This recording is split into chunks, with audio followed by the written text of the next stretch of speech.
बड़ी बात है कि ये जो शिक्षक बहाली हो रही है इसमें काफ़ी धांधली हुआ है होता है तो दूसरे जगह का भी यहाँ नहीं होना चाहिए। अपने बच्चों को प्राथमिकता देना बिहार सरकार का कर्तव्य बनता है। माँ पालन करता है मानव का, तो वैसा बयान घोर निंदनीय बयान है, इसकी हम सब लोग भर्त्सना करते हैं। देखिए, बिहार में शिक्षक बहाली की प्रक्रिया पूरी भी हो गई है, लेकिन उसके बाद भी अब विवादों का जो दामन है वो शिक्षक बहाली से हटता नज़र नहीं आ रहा है। अब बहाली हो गई है। 2 नवंबर को नीतीश कुमार अपने हाथों से जो है शिक्षकों को वो अपॉइंटमेंट लेटर देंगे। अब बात यह है कि जीतनराम मांझी जो पूर्व मुख्यमंत्री रह चुके हैं बिहार के, उनका मांग है कि बाहरी का जो इसमें यानी डोमिसाइल नीति नहीं होने की वजह से हर एक प्रदेश के जो लोग छात्र जो थे वो इसमें इस परीक्षा में बैठे, उनकी भी जॉब हुई है। अब उसको लेकर काफ़ी हो हल्ला मच रहा है। जीतनराम मांझी ने ऐलान कर दिया है कि जॉब फॉर मनी है, जैसे लैंड फॉर जॉब के तरफ पे वो ये बात कर रहे हैं। हमारे साथ भाजपा के प्रवक्ता हैं डॉक्टर योगेंद्र प्रसाद जी। हम इनसे जानते हैं कि इनकी क्या राय है। तो भाजपा की क्या राय है, इसमें डोमिसाइल होना चाहिए? देखिए, सबसे बड़ी बात है कि ये जो शिक्षक बहाली हो रही है इसमें काफ़ी धांधली हुआ है और इसकी जांच होनी चाहिए। कई ऐसे शिक्षक बहाल हुए हैं जो नियुक्ति पत्र लौटा रहे हैं सरकार को। उनका रिजल्ट कुछ में है, वो ट्रेनिंग किसी चीज़ पे किए हैं और उनको किसी चीज़ दर्शाया गया है।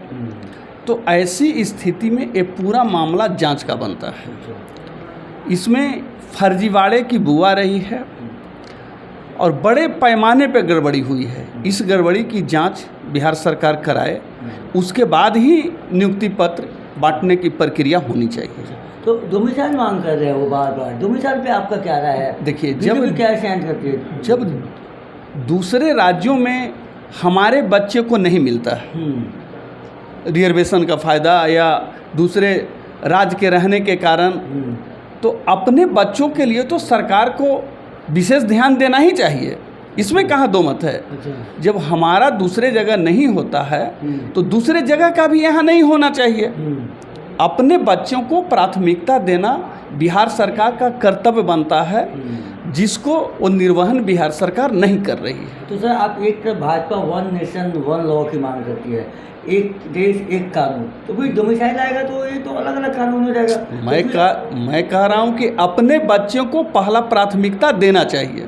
तो वही हो जाएगी ना, तो एक देश का कानून तो नहीं रह जाएगा। एक देश का, यहाँ स्टेट का सवाल है ना। हाँ, तो आप बीजेपी स्टेट वाइज अलग राजनीति करेगी और केंद्र वाइज अलग राजनीति। देखिए, सबसे पहला मेरा मानना है कि इस शिक्षक नियुक्ति की जांच होनी चाहिए। ठीक है, जांच तो अलग मामला है सर। जांच आप गड़बड़ी कह रहे हैं, बहुत बच्चे आए हैं, बहुत ने आवेदन दिया है, लेकिन जो डोमिसाइल का मामला है जीतनराम मांझी तो कर रहे हैं, तो भाजपा भी चाहती है कि डोमिसाइल हो, बिहार के बच्चे को बिहार में जॉब मिले। मांझी जी वरिष्ठ नेता हैं, उनके विषय में हम नहीं कुछ कहेंगे, लेकिन मेरा कहना है कि शिक्षक नियुक्ति मामले की जांच होनी चाहिए। डोमिसाइल नहीं चाहते आप? नहीं चाहने और चाहने का क्या, मेरा कहना है कि शिक्षक नियुक्ति की जांच होनी चाहिए और बिहार के छात्रों को, शिक्षकों को इसका लाभ मिलना चाहिए। बाहर के बच्चे जब यहाँ आके जॉब करेंगे, यूपी के हों या दिल्ली के हों, तो उसमें तो भाजपा को कोई एतराज़ नहीं होना चाहिए, उनके नेता को, उस पर तो कोई दिक्कत नहीं है। हम कह रहे हैं कि बिहारी का सम्मान होना चाहिए। बिहारी का सम्मान होना चाहिए, एकदम होना चाहिए। तो बिहार के लोगों का नियुक्ति विशेष तौर पर होना चाहिए। तो 1 नेशन 1 लॉ तो फिर बेमानी हो जाएगी फिर सर। कोई बेमानी नहीं है। आप भारत सरकार, मैं बोल तो रहा हूँ कि बिहार के लोगों को प्राथमिकता मिलनी चाहिए। तो आप तो फिर वही बात कर रहे हैं कि डोमिसाइल होना चाहिए।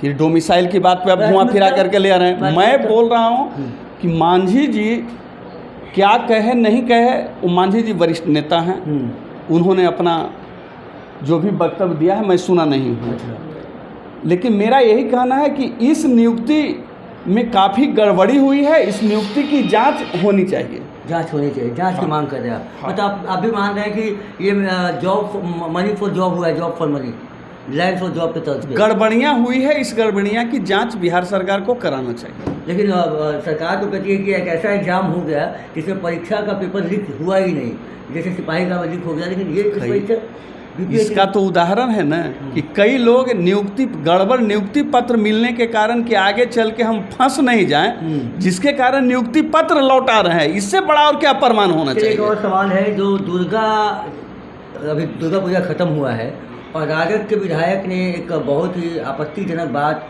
दुर्गा माँ को लेकर कही है। फतेह बहादुर सिंह है, डेहरी अंसोन के विधायक है राजद के, आपने सुना ही होगा उनका वक्तव्य। क्या आपको क्या लगता है? उन्होंने जो भी कहा है वो घोर आपत्तिजनक दुर्गा माँ के संदर्भ में कहा है।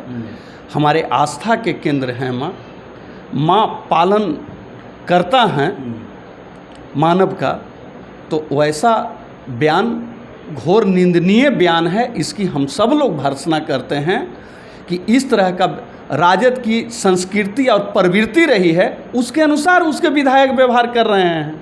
इसके पहले भी शिक्षा मंत्री चंद्रशेखर ने रामचरितमानस को लेकर किया था, उस समय काफ़ी हो हल्ला मचा था। आप लोग मंदिर में जाके हनुमान चालीसा पढ़ रहे थे, रामचरितमानस पढ़ रहे थे। इस बार भी कुछ दुर्गा पाठ होगा भाजपा के द्वारा कुछ जैसे? देखिए, हम बोले ना कि राजद की संस्कृति और प्रवृत्ति ही इसी तरह के कुसित मानसिकता के रहा है, जिसका वो परिचय देते हैं उनके नेता। बोल रहे चेतन आनंद ने तो बोल दिया है कि महिषासुर के जो वंशज है वो तो राजद के विधायक के खिलाफ बोल रहे हैं, तो पार्टी में तो दो राय है, ऐसा नहीं है। राजद पार्टी उस प्रवृत्ति के है तो उसमें क्या कहा जाए। लेकिन चेतन आनंद उसके विधायक हैं, लेकिन वो सपोर्ट नहीं कर रहे हैं इस बात को। अरे भाई, तो क्यों नहीं तेजस्वी यादव ऐसे विधायक पर कार्रवाई कर रहे हैं? जिन्होंने गलत बोला है तो ऐसे विधायक पर कार्रवाई होनी चाहिए। आप कार्रवाई की पार्टी कार्रवाई करे। चलिए, तो आप सुन रहे थे इनका साहब कहना है जीतनराम मांझी के बयान से इन्होंने सुना नहीं है, लेकिन इनका साफ कहना है कि शिक्षक जो बहाली है उसकी जांच होनी चाहिए और बिहारी बच्चों को प्राथमिकता मिलना चाहिए। बने रहिएगा प्रिय जागरण के साथ। मैं कुंदन यादव, धन्यवाद।